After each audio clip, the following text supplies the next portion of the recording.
있겠습니다. 한덕수 국무총리를 지체 없이 직무정지시킬 것을 공개 제안합니다. 한덕수 총리는 파면된 대통령을 대신해서 국정과 선거를 안정적으로 관리해야 할 자신의 본분과 책임을 망각했습니다.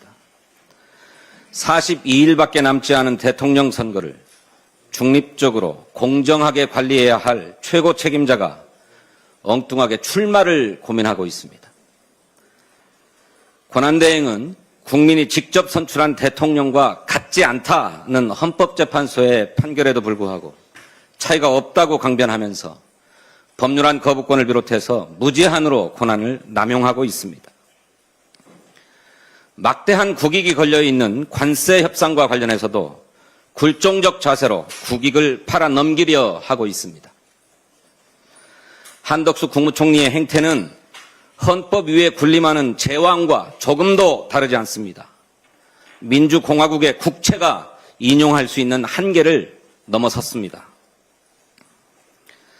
한덕수 국무총리의 위헌 위법 행위는 차고 넘칩니다.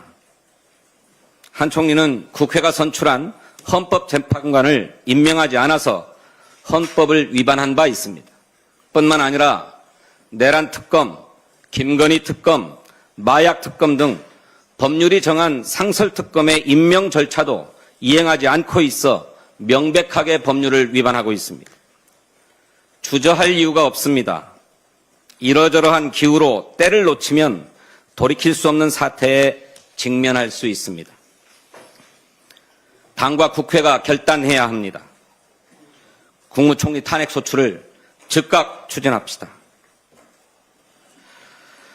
교육부가 내년도 의대 모집 인원을 3,058명으로 결정하면서 사실상 의대 정원 2,000명 증원 정책을 폐기했습니다.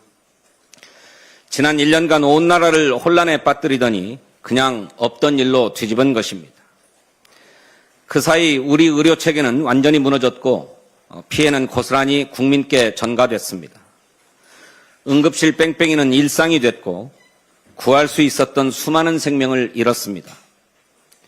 이런 참상에 아무런 해명도, 사과도, 대책도, 책임도 없이 의대 증원만 원점으로 돌리겠다는 것입니다. 이처럼 무능하고 무책임한 정권은 본 적이 없습니다. 성급하고 무리한 정책 추진 과정에 퍼부은 국민 혈세만 3조 원이 넘습니다. 무리하게 의대 증원을 밀어붙인 정부 누구도 사과 한마디 없습니다. 졸속 일방 추진에 대한 철저한 진상규명은 물론 책임자에 대한 법적, 정치적 책임 역시 반드시 물어야 할 것입니다. 의료계도 책임이 없다고 할 수 없습니다. 정부가 정원 동결을 밝히며 의대생들의 교육 현장 복귀를 촉구했지만 정작 의료계는 지난 주말 걸기대회에서 수업 거부와 지속적인 투쟁을 선언했습니다. 의료개혁 추진 자체를 중단하라는 요구까지 제기했습니다. 의료계가 폐지를 주장하는 이른바 필수의료 패키지에는 수가 인상과 소송 부담 완화 등 의료계의 수건사항도 포함되어 있습니다.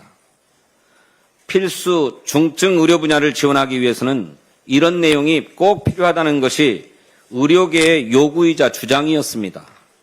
그런데 이러한 의료계의 수건사항마저 모두 폐기하라 주장하고 수업까지 거부하면서 투쟁을 지속한다면 과연 어느 국민이 공감하고 동의할지 의문입니다. 의료개혁의 필요성은 국민과 의료인 모두 잘 알고 있습니다. 그러니 의료계도 일방적인 투쟁에서 물러나서 의료개혁 방안에 대한 입장을 제시하고 사회적 논의에 나서야 합니다. 더 이상의 혼란과 피해를 막고 의료 정상화를 이뤄내기 위하여 의대 교육 정상화와 전공의들의 조속한 복귀를 촉구합니다. 의료계가 국민의 간절한 목소리에 귀 기울이기를 바랍니다. 감사합니다. 네, 다음은 김용민 정책수석의 발언입니다.